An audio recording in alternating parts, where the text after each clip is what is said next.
isa argame dhoksuu malee mijuu ulfinaa dhiitee kuffisuu malee barbaade wanta gaarii dhaloonni ittiin isa dhaadessan addunyaa kanaaf takkaa gumaachee hin beeku.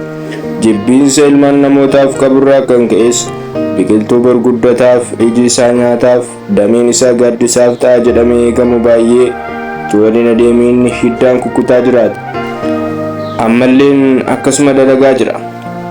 Ba'aan guddaan ilmaan namootaatti ulfaate isa eeyyama malee iddoo waamamnetti oowwaatee iddoo hin barbaadamnetti argamudha.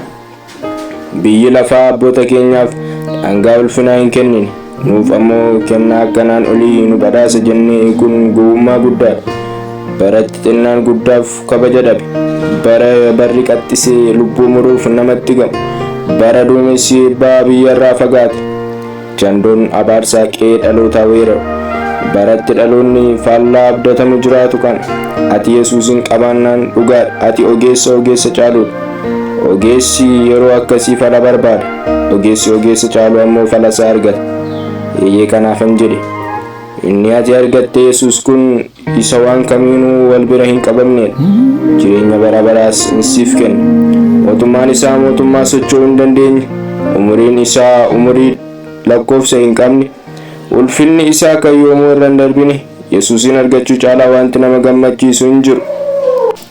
Eeyyee wanta fufaa hin qabneef dhagaa walirra kaa'uun, dhagaa walirra tuuluun amala biyya lafaati. Sitti fakkaatus biyyi lafaa tolee siin tolu.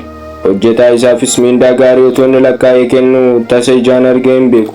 Namoota lafa garaa isaa ga'atee booda ibidda bara baraa lafa boqonnaaf aara galfiin hin jirreef qopheessa. Hin gowwoomin, yeroon kun isa dhumaati. Wanjoo seeraa sana jalatti qabamtee hin jiraatin. Kiristoos siif waraanamee, siif adabamee, siif waraanamee, siif fannifamee, siif du'ee, garuu si'iisa sababii akka keetiin du'aa si kaase. Hojii mataa keetti utuu hin taane kennaa tolaa Waaqayyo Abbaa biraa siif kenname. Yesuus Kiristoositti yoo amante jireenya bara baraa hin argatta. Eeyyeen Yesuus Kiristoos jireenya bara baraa hin kenna.